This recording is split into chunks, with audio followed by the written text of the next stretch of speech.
Hello, my name is Lara. Welcome to SD Daily Story Channel. Our story today is called The Gift of the Magi. It was written by O. Henry. Let's get started. Have enjoy. $1.87. That was all. And 60 cents of it in the smallest pieces of money. Pennies. Pennies saved 1 and 2 at a time by negotiating with the men at the market who sold vegetables and meat. Negotiating until one's face burned with the silent knowledge of being poor. 3 times Della counted it. $1.87. And the next day would be Christmas. There was clearly nothing to do but sit down and cry, so Della cried, which led to the thought that life is made up of little cries and smiles, with more little cries than smiles. Della finished her crying and dried her face. She stood by the window and looked out, unhappily, at a gray cat walking along a gray fence in a gray backyard. Tomorrow would be Christmas Day, and she had only $1.87 to buy her husband Jim a gift. She had been saving every penny she could for months, with this result. Jim earned $20 a week, which does not go far. Expenses had been greater than she had expected. They always are. Many a happy hour she had spent planning to buy something nice for him, something fine and rare, something close to being worthy of the honor of belonging to Jim. There was a tall glass mirror between the windows of the room. Suddenly Della turned from the window and stood before the glass mirror and looked at herself. Her eyes were shining, but her face had lost its color within 20 seconds. Quickly she pulled down her hair and let it fall to its full length. Now, Mr. and Mrs. James Dillingham Young had 2 possessions which they valued. One was Jim's gold timepiece, the watch that had been his father's and his grandfather's. The other was Della's hair. Had the Queen of Sheba lived in their building, Della would have let her hair hang out the window to dry, just to reduce the value of the Queen's jewels. So now Della's beautiful hair fell about her, shining like a brown waterfall. It reached below her knees and made itself almost like a covering for her. And then quickly she put it up again. She stood still while a few tears fell on the floor. She put on her coat and her old brown hat.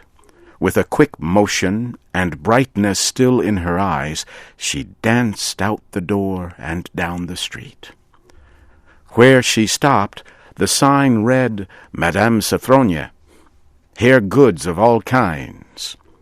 Della ran up the steps to the shop, out of breath. "Will you buy my hair?" asked Della. "I buy hair," said Madame. "Take your hat off, and let us have a look at it." Down came the beautiful brown waterfall of hair. $20, said Madame, lifting the hair with an experienced hand. "Give it to me quick," said Della.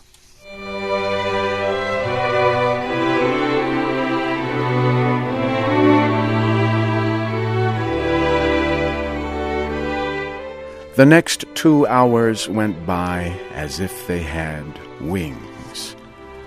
Della looked in all the stores to choose a gift for Jim. She found it at last.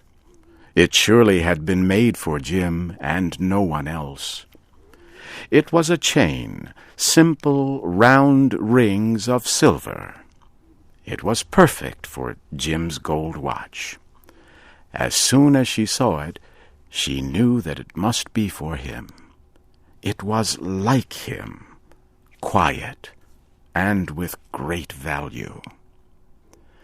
She gave the shopkeeper $21, and she hurried home with the 87 cents that was left. When Della arrived home, she began to repair what was left of her hair. The hair had been ruined by her love and her desire to give a special gift. Repairing the damage was a very big job. Within 40 minutes, her head was covered with tiny round curls of hair that made her look wonderfully like a schoolboy. She looked at herself in the glass mirror long and carefully. "If Jim does not kill me before he takes a second look at me," she said to herself, "he'll say I look like a song girl. But what could I do? Oh, what could I do with $1.87? At 7 o'clock that night, the coffee was made, and the pan on the back of the stove was hot and ready to cook the meat. Jim was never late coming home from work. Della held the silver chain in her hand and sat near the door.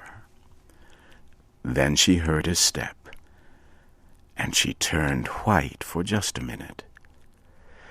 She had a way of saying a little silent prayer about the simplest everyday things. And now she whispered, "Please, God, make him think I am still pretty."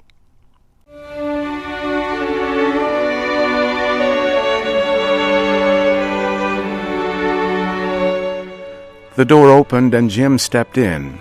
He looked thin and very serious. Poor man, he was only 22, and he had to care for a wife.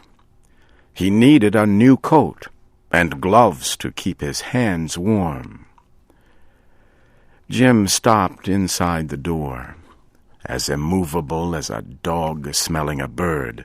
His eyes were fixed upon Della. There was an expression in them that she could not read, and it frightened her. It was not anger, nor surprise, nor fear, nor any of the feelings that she had been prepared for. He simply looked at her, with a strange expression on his face.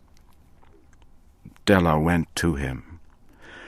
"Jim, my love," she cried, "do not look at me that way. I had my hair cut and sold because I could not have lived through Christmas without giving you a gift. My hair will grow out again. I just had to do it. My hair grows very fast. Say Merry Christmas, Jim, and let us be happy. You do not know what a beautiful, nice gift I have for you." "You have cut off your hair?" asked Jim, slowly, as if he had not accepted the information, even after his mind worked very hard. "Cut it off and sold it," said Della. "Do you not like me just as well? I am the same person without my hair, right?" Jim looked about the room as if he were looking for something. "You say your hair is gone?" he asked. "You need not look for it," said Della. "It is sold, I tell you, sold and gone too.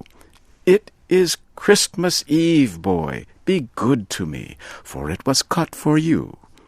Maybe the hairs of my head were numbered," she went on with sudden serious sweetness, "but nobody could ever count my love for you.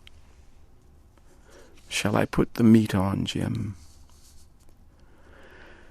Jim seemed to awaken quickly and put his arms around Della. Then he took a package from his coat and threw it on the table.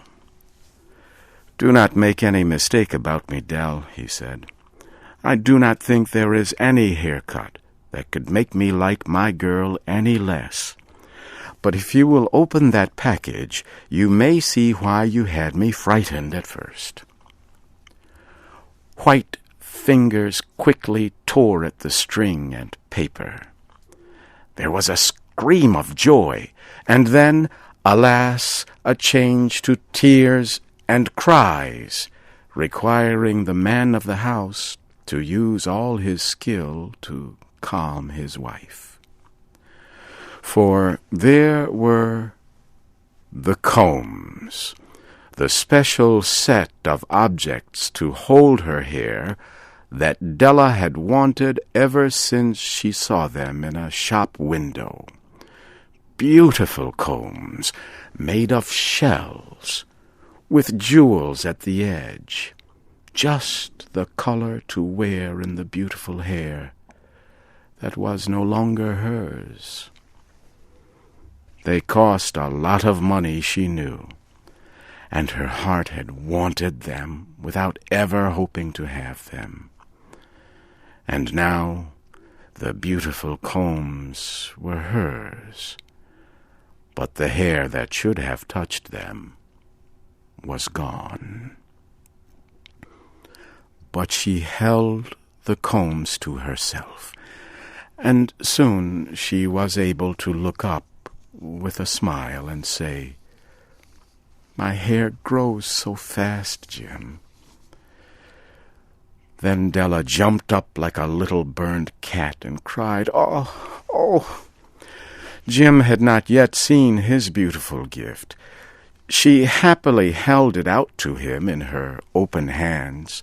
The silver chain seemed so bright. "Isn't it wonderful, Jim? I looked all over town to find it. You will have to look at the time 100 times a day now. Give me your watch. I want to see how it looks on it." Instead of obeying, Jim fell on the couch and put his hands under the back of his head and smiled. "Dell," said he, "let us put our Christmas gifts away and keep them a while. They are too nice to use just right now. I sold my gold watch to get the money to buy the set of combs for your hair. And now, why not put the meat on?"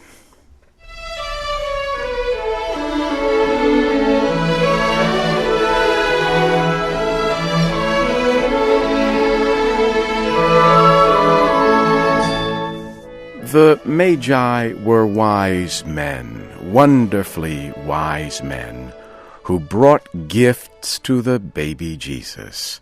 They invented the art of giving Christmas gifts. Being wise, their gifts were wise ones.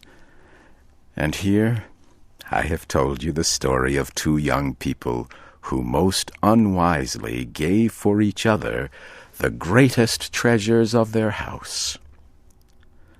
But in a last word to the wise of these days, let it be said that of all who give gifts, these two were the wisest. Everywhere they are wisest. They are the Magi.